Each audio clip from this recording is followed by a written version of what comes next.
How we doing? Fox back again. Another request. We're flying through these now. This is a Jackin house sort of bass. I really love this sound. I'm glad people have been asking me to do this sort of sounds. A little bit different from your standard deep house bass. Very square wavy. Quite easy to set up the basic oscillators, but then to get that tonal change, that sort of sweeping pitch, yeah, we had to use some effects, a bit of hyperdimension flick in the mix in, and some reverb to give it a bit more space.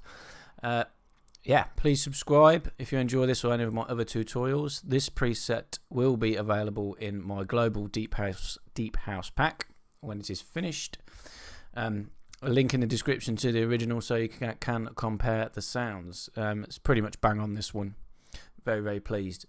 So yeah, I'm going to initialize it, show you how I made it step by step. It's analog basic shapes as always with these deep house basses. It is 99% of the time it's just your basic shapes. It's either a saw wave or a square wave, some filter modulation and some effects. So square wave on both. We'll solo the bass for now. Just going to pull the master down to around about 57% because we're going to introduce some drive on the filter later on, which will boost the gain. This goes down to octaves.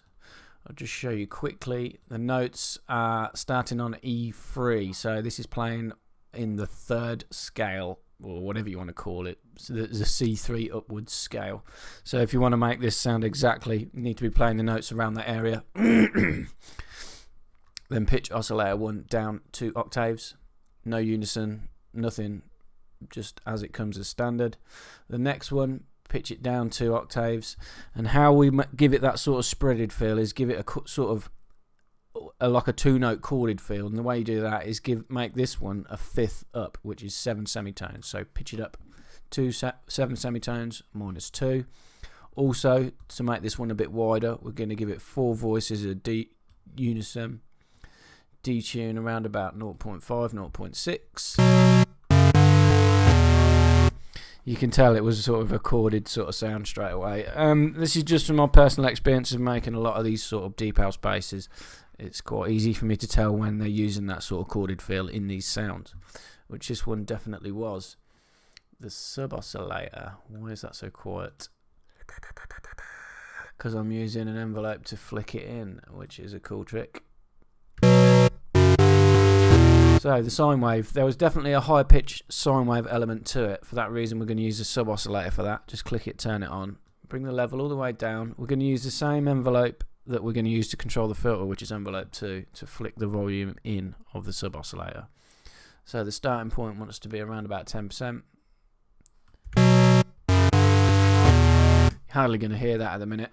What we'll do is we'll set up the filter which controls the sound, which is generally how everything is sculpted on these deep house basses. We want A, B and the sub all going into the filter.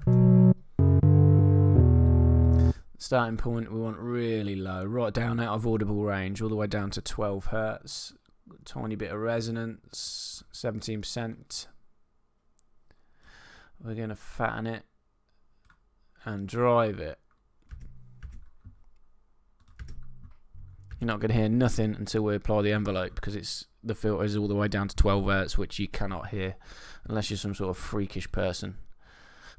Envelope 2, as always, we're going to use to control the cutoff. So drag it, drop it on it.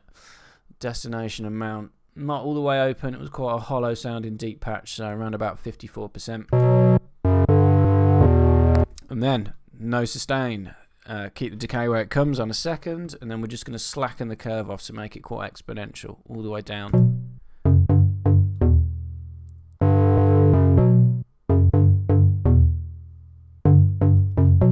What it does when you make a more exponential curve like that is it means it's although the decay time is 1 second, it's decreasing to this point here at this nodule a lot quicker. If we push it out, it almost sounds like we're changing the decay. So it's taking longer. All we're doing is we're increasing the speed that it gets to this point, and then it sort of levels off.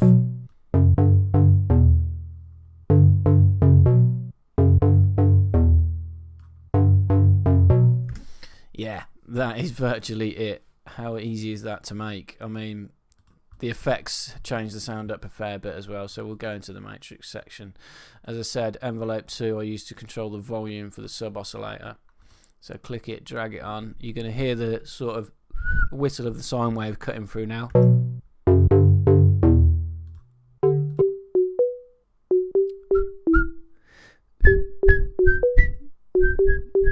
Almost like a little bottle popping, but mix that with the rest of the sound. Definitely had that in the original, some sort of little sine wavy pluck. Yeah, what else do we need to do? We need to set the effects up. The effects are hyperdimension. The mix is down on a dimension. We're not going to use that. We're going to pull the mix down on the hyper. The rate and the detune keep as it comes on as standard. And we are going to do some creative modulation on this. We are going to use macro 1. We're going to call this space. Now this is going to control the reverb wet and also the mix for this hyperdimension. So it's making the sound wider and it's creating a bit more space. So we want to drag this onto the mix. So I may well have done this wrong. Yes, the macro 1 needs to be the via source, so I want to change that to envelope 2. So now you can see envelope 2 is flicking the mix around. But if we set in the aux source, if we set this to macro 1, that means only when macro 1 is engaged, envelope 2 will flick that round. So when it's not on, you can see nothing's moving around as we introduce the space.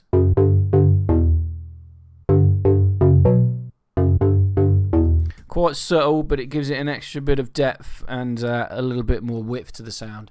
So this macro is now controlling at what stage envelope 2 flicks in the mix knob. Very cool. Also, we want the reverb.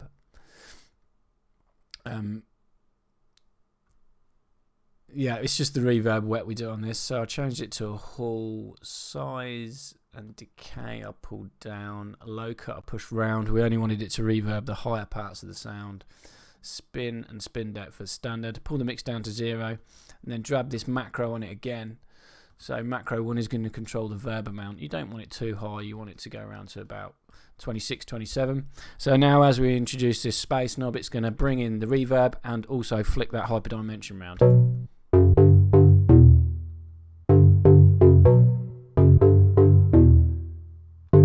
And with this low cut, you make sure you're not muddying up your mix by cutting the lows out. So it's like applying a filter to the signal that is going to be reverbed. So the higher you push this low cut round, the less of the lows you're going to hear. You don't want to be reverbing your lows. It's just going to cause you a world of trouble later down the road when you're mixing and trying to EQ stuff. So yeah, that's it. That's the patch done. Easy peasy, lemon squeezy. This bass knob's a real cool feature. I'm going to be adding more macros to all of the bass patches that I create in this pack, but that's all this one needed really to make it sound like the original. So with the beat again, bring in the space.